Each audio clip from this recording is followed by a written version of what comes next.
I am going to share with you today the fragrances that I wore the most over winter this year in 2021. I'm in the Southern Hemisphere, so we have just finished our winter and we're coming into spring, and I just thought that it might be interesting for you guys to hear what I was wearing. So I thought I would start with fragrances that I wore the most in the daytime, and I'll have a separate list for the ones that I wore the most at night time. First up, this probably won't be a surprise to anyone because I've talked about this a little bit recently. Please ignore the dog in the background. She's wanting to play and she's whining at me. So the first fragrance I'm going to talk about is one that I have mentioned a few times recently. It is Amouage Portrayal Woman. So this is a fairly new bottle actually.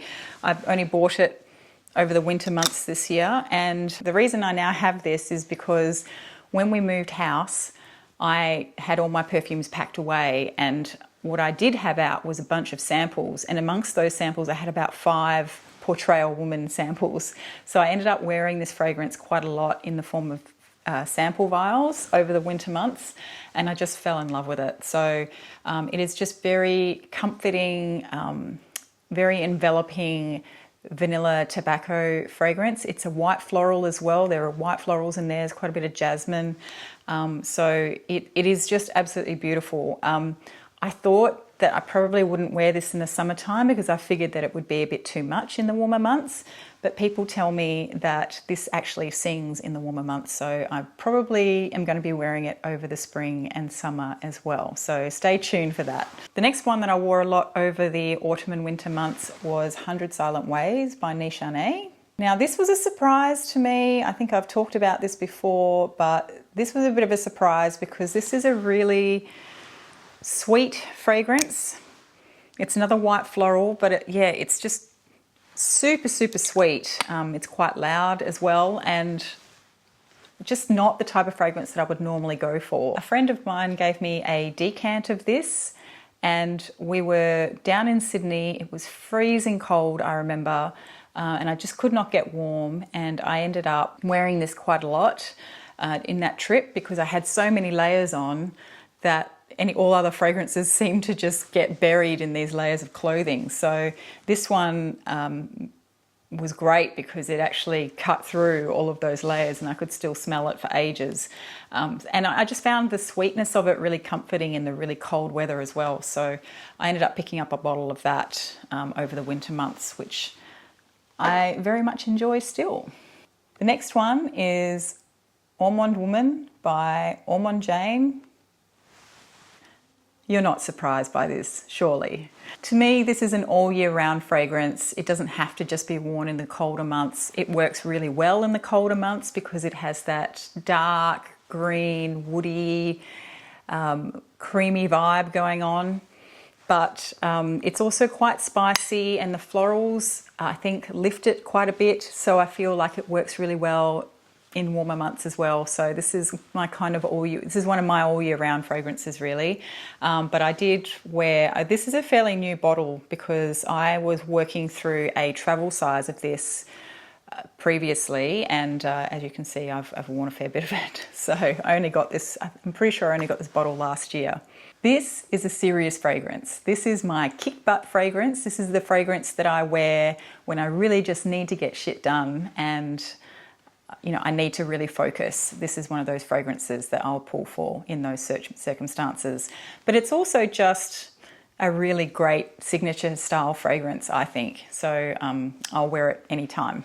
We all know that I love this fragrance, so no one should be surprised to see this pop up on any list that I do. Anyway, so that's Almond Woman by Almond Jane. Next up is Violet Blonde by Tom Ford. This is a bottle that I picked up secondhand from a complete stranger. So it was a bit of a risk to buy it, but it wasn't that expensive. I, at the time, was of the I think this has been discontinued, and I didn't realise that you could actually still get your hands on new bottles locally at the time when I bought this, but that didn't really matter. I mean, this is a beautiful fragrance. It's a genuine scent, so I'm not too worried about it. I only have the little 30ml bottle. But it is absolutely gorgeous.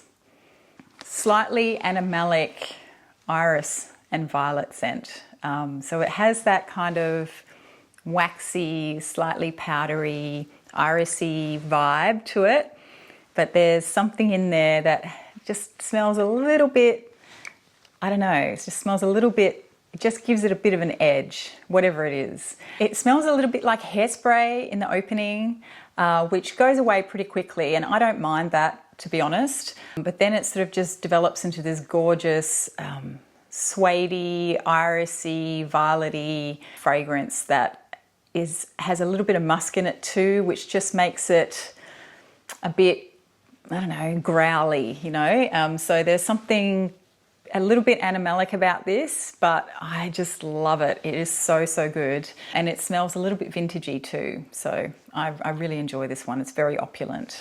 The next one that I found myself reaching for more than I expected was Lipstick Rose by Frederic Malle.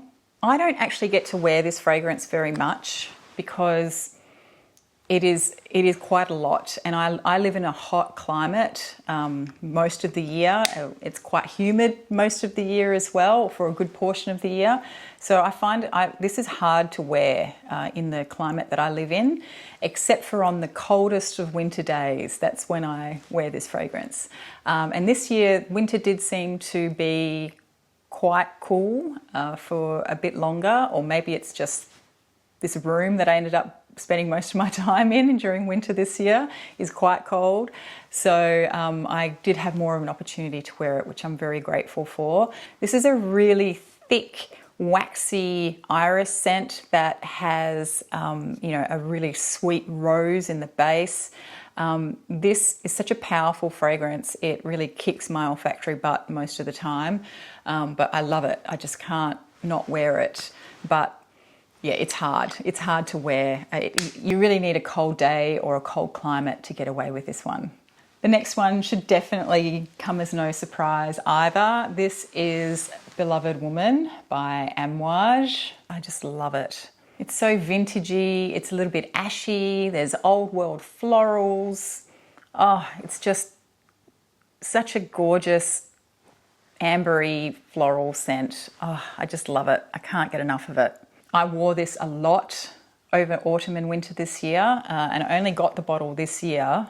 And yeah, as soon as I discovered a sample of this, I just wore it to death. So I wasted no time in picking up a bottle. I think I did try and delay a little bit, and I bought a decant of it first, which I still have, and I keep that for travel.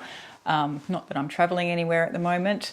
But yeah, I really needed to have a big bottle of this one, and I've already put a little bit of this is a 100ml bottle, so any dent in a 100ml bottle for me is quite substantial. But yeah, this is by far one of my absolute favourite fragrances in my collection. So this and Hormone Woman, you can't go wrong in my book with these two. And then finally, the other fragrance that I was quite surprised to wear a lot of this year was Chanel No. 5 Eau de Parfum. If you've watched any of my videos where I talk about Chanel No. 5 in any way, shape or form, you will know that the EDP was always one that I struggled with, and I had no intention of ever owning or wearing, but I'm eating my words. I don't know what it is. Somehow I just managed to get over a hump, and everything changed for me in terms of this fragrance. So I wore this one more in the winter months because it is a lot bigger and bolder than, say, the Eau Premiere or the Eau de Toilette. The florals are definitely more pronounced in this version, and what I like about it is, compared to the other Chanel No. 5s in the range, this one doesn't try to be too pretty. So that's why I've really enjoyed wearing this, and maybe that's why I suddenly have an appreciation for it, because I think over the last 12 months or so I've really developed an appreciation for fragrances that aren't traditionally clean or pretty, you know. So moving on to fragrances that I wore mostly at night. First up, my old trusted tried and true favourite, which is Santal Majuscule by Serge Lutens. You have seen me talk about this a lot, so as usual, I won't say too much, but bitter cacao, dark rose, creamy sandalwood, some spices in there too. I feel like I get like almost a nutmeg vibe to this one. Oh, it's so good. I really, really love it. Can't go wrong with this in winter time. I love wearing this at night time because it calms me down, it relaxes me, it makes me happy, which are all sensations and feelings you want to have as you drift off into sleep. So, Santal Majuscule. The next one is Psychedelic Love by Initio Parfums. Last year it was Absolute Aphrodisiac that got all of the attention from me. This year it was Psychedelic Love that got the love. This is a really beautiful, sweet, powdery, almondy, woody vanilla fragrance. There's some florals in there too. It didn't really get a lot of love from me for the first year that I had it. I will give you that. I think I needed to develop my sweet tooth or sweet nose, I should say, in fragrances. And now I just absolutely adore this fragrance. Although having said that, Absolute Aphrodisiac was very sweet as well. But for some reason, this one took a little bit longer. I always appreciated it and I really loved it the first time I smelled it. But for some reason, it was just a little bit difficult for me to wear. And I think it's those almondy notes. I really do struggle with those sometimes. Yeah, this year I have really been enjoying wearing this one. The next one is one that I've been wearing a fair bit on date nights. Not that we have many of those these days, but this is Lyric Woman by Amouage. I actually have the newer bottle as well with the grey magnetic lid, but I managed to find this bottle for sale about halfway through winter, and I jumped at it because there is a bit of a difference between this and the newer version to me. I think they dry down largely the same, but I feel like the newer version is a little bit more spicy in the opening, whereas I think this is more floral in the opening. It's just a bit softer. So I much more appreciate the opening of this one than I do the other one. So I'll probably sell the other bottle.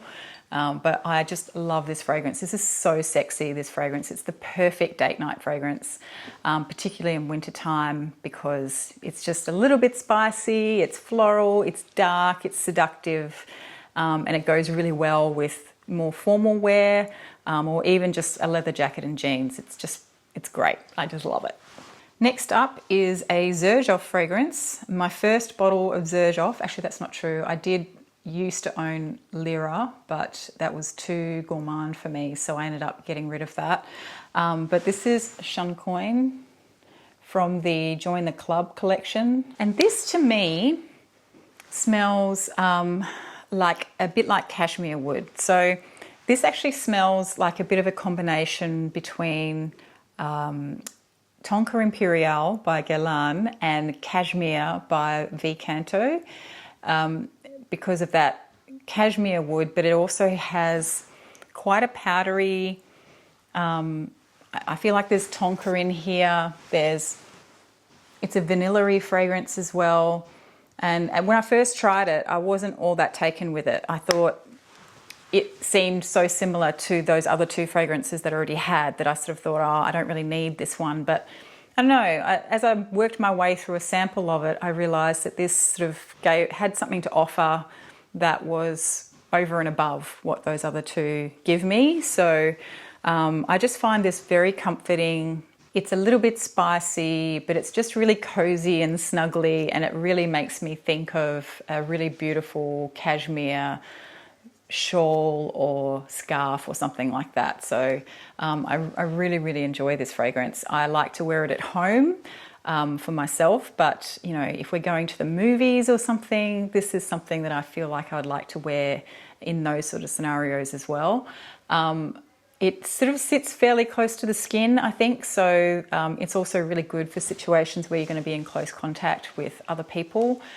So that A, you don't bother people around you too much, but also it helps to draw people in, I think, or the people that you want to draw in might be inclined to move a bit closer to you wearing this fragrance. Next up is Rococo by Tion Reintal. This is a really gorgeous, interesting sort of green tuberose with a really strong ambery base. So it's an interesting combination. It smells very opulent, and it's the type of fragrance that I would imagine, say, a Hollywood starlet in a really big, shiny, sparkly, over-the-top gown. That's the type of fragrance this feels like to me. The opening of this is very big, but as it dries down, it settles down a little bit and becomes a little bit less showy, shall we say. I love it for what it is. It's very opulent, and I feel like, and I like to wear it when I'm wearing my long dressing gown with the big sleeves, and I feel like I need to be sitting at a dresser, you know, one of those old style dresses with the lights around it, putting on my creams and my lotions and things like that. That's how I imagine myself when I wear this fragrance. Next up was a new bottle that I picked up this year, and that is Xian by Ormond Jane. This is from the La Route de Soie collection, and this is the most, I feel like this fragrance was very different from any of the other fragrances that were in that collection.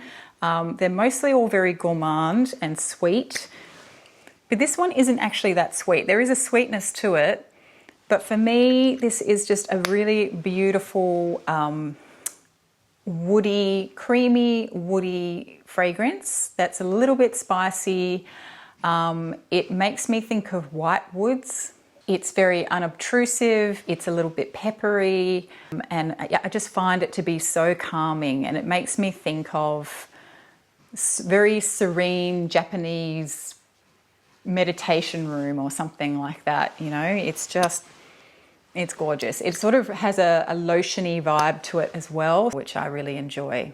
Last but not least is a bit of an odd one out actually, but this is Richness by Bozo.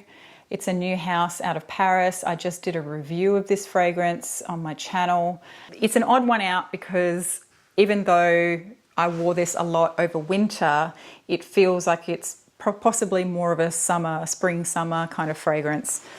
It's an aldehydic floral. It smells very fresh and very clean, so it's one of those sort of fresh out of the shower fragrances. It's a fragrance that you would wear on days when you want to smell clean, so that's why I think it's probably more of a summery type of fragrance, because on days when you're getting really hot and you might be a bit sticky, this would cut through that and would give you a sense of freshness. However, well, obviously I wore it a lot over winter because that's when I got the bottle, but also I just found it to be very uplifting, and it was a great fragrance to wear on days when I was a bit fed up with wearing the big heavy fragrances that you tend to gravitate towards in the colder weather. So this was really good for that. And I particularly enjoyed wearing it at night time because it just made me feel like I was going to bed feeling really fresh and clean. So that concludes my list of the fragrances that I wore the most this winter. Let me know if any of these fragrances are ones that you are gravitating towards in the cooler months as well.